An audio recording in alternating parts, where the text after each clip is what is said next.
O Haiti foi palco de uma das mais importantes revoluções da história. Apesar disso, ela é bastante desconhecida do público brasileiro. Uma revolta de escravizados africanos que chocou a Europa e se tornou um símbolo na luta pela liberdade. Vamos conhecer um pouco mais desse país que sofreu com uma violenta ditadura e também alguns personagens do esporte haitiano. Tenho certeza que você vai se surpreender. Aqui, agora, no História Esporte Bar.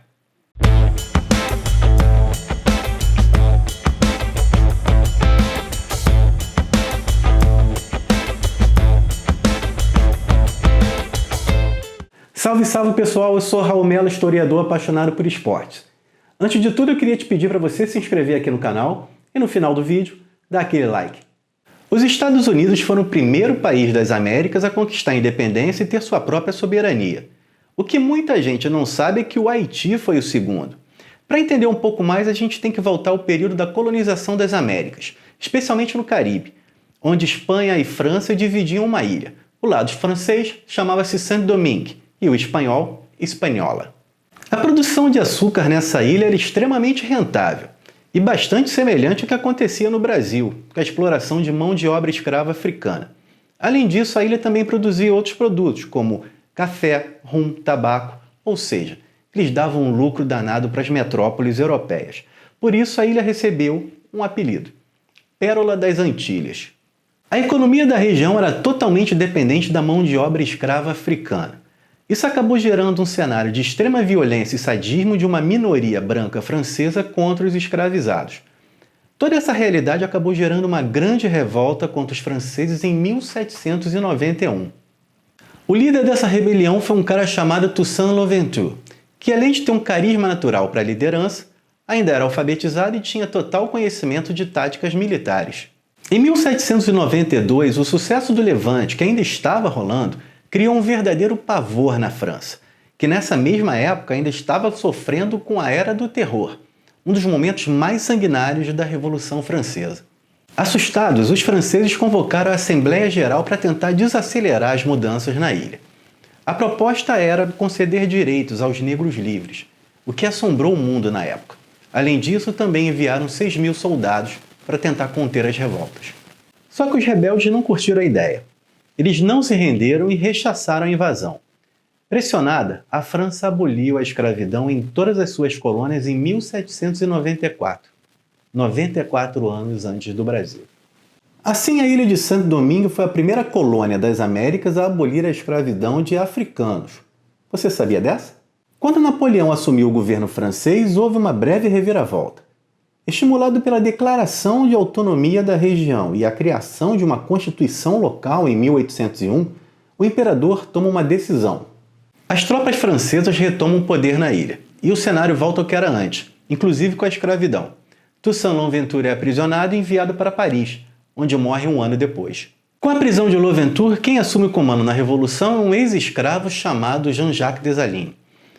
Ele consegue expulsar os franceses e retomar a ilha, em 1803, abrindo espaço para a Declaração de Independência em 1804. O país aboliu oficialmente a escravidão e foi batizado de Haiti, que era o nome que as tribos antigas locais davam à região. O Haiti foi o único país da América Latina que conquistou a liberdade através de uma revolução de escravizados. O Haiti possuía um bom potencial econômico no início, mas acabou sendo submetido a sanções e indenizações à França e a outras monarquias europeias. Isso praticamente acabou com o cenário econômico logo no início da independência. Além da estabilidade econômica, ainda teve a estabilidade política.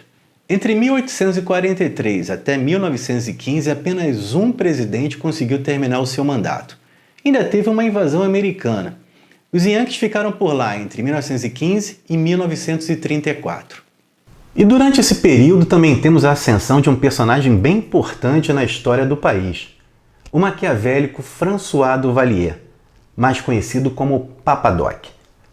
Médico com especialização na Universidade de Michigan, nos Estados Unidos, Duvalier era de origem humilde e atendia as populações mais necessitadas, tornando-se bem popular. Inclusive, muita gente acreditava que ele curava os pacientes através de poderes místicos.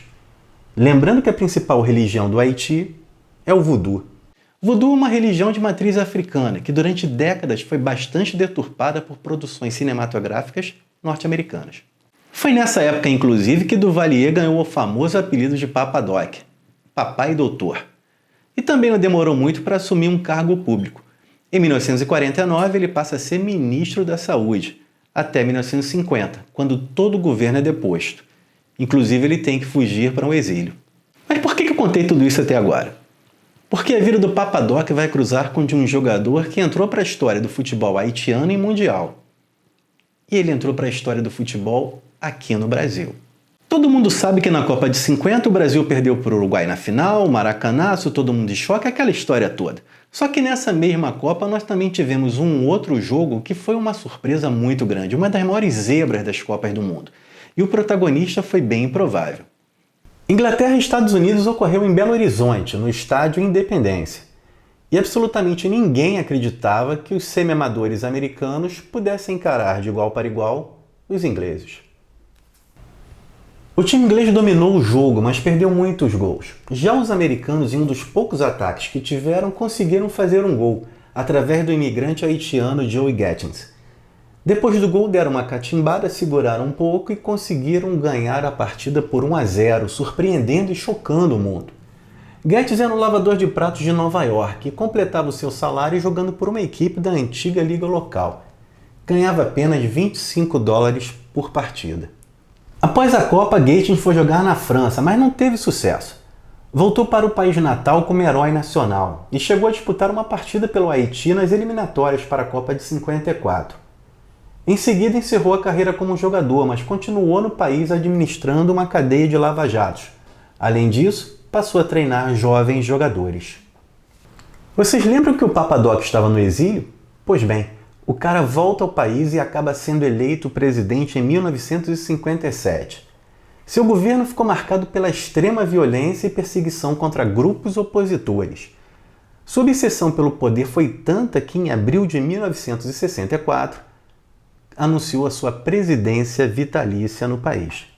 Os anos de autoritarismo levaram o tirano a fazer alianças leais.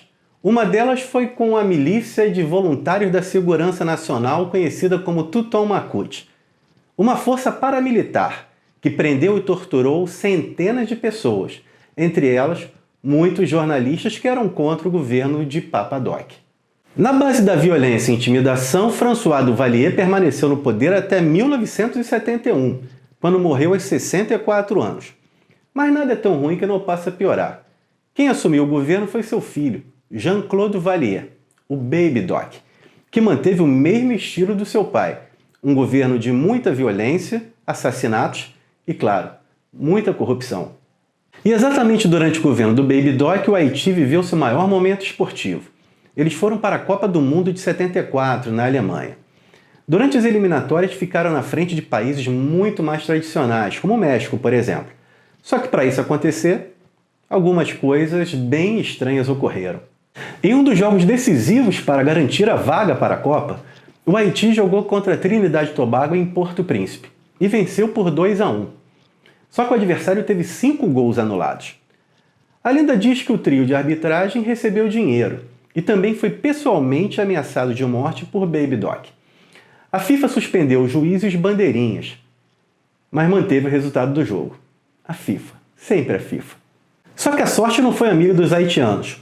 No sorteio dos grupos, eles ficaram junto com a Itália, então vice-campeã do mundo, a melhor seleção da história da Polônia e com a promissora Argentina de Mário Kempes. O Haiti debutou na Copa do Mundo contra a Itália e logo os jogadores caribenhos perceberam que a Azurra não estava num dia legal. No início do segundo tempo, fizeram 1-0, surpreendendo o mundo. A Itália conseguiu virar e acabou ganhando o jogo por 3-1. De qualquer maneira, os haitianos saíram aplaudidos por todos, pois tinham mostrado um futebol bastante digno. Após a partida, o zagueiro haitiano Jean Joseph não foi para o vestiário com os colegas. Ele foi selecionado para fazer o exame antidoping. Era a primeira vez que tais exames seriam realizados em uma Copa do Mundo. O que ninguém sabia era que Joseph era asmático e, sem avisar ao médico, usou um remédio na véspera do jogo. Toda a imprensa cercou o hotel da delegação haitiana e a informação percorreu o mundo. mas ninguém se sentiu tão afetado pela notícia do que o presidente Baby Doc. O jogador foi suspenso pela FIFA e, por ordem do próprio presidente, foi sequestrado pelos Tutton Makut, aquela polícia secreta haitiana. O cara já foi apanhando dentro do carro durante todo o trajeto do hotel para o aeroporto e também depois durante a viagem de Munique para Porto Príncipe. Quero que ele chegue vivo, mas totalmente irreconhecível e bem desfigurado, teria dito o ditador Baby Doc. 72 horas depois do jogo, o zagueiro já estava na capital haitiana, pronto para ser julgado e execrado. Foi condenado a 2 anos de trabalhos forçados e era diariamente torturado pelos carcereiros. Com o psicológico abalado, os haitianos ainda jogaram contra a Polônia e levaram uma goleada de 7-0. Em seguida, perderam para a Argentina por 4-1. Era hora de voltar para casa. A situação de Jean-Joseph foi denunciada pela imprensa internacional, mas nada adiantou. O jogador cumpriu a sentença e voltou a jogar pela seleção haitiana nas eliminatórias para a Copa de 78. E quase que eles foram de novo. Perderam para o México no último jogo. Anos mais tarde, Joseph experimentou uma certa redenção. Foi contratado por um time da Liga Norte-Americana de Futebol. Depois, voltou para o Haiti para jogar a liga local e acabou encerrando a carreira. Terminou sua vida como um treinador, trabalhava com jovens jogadores.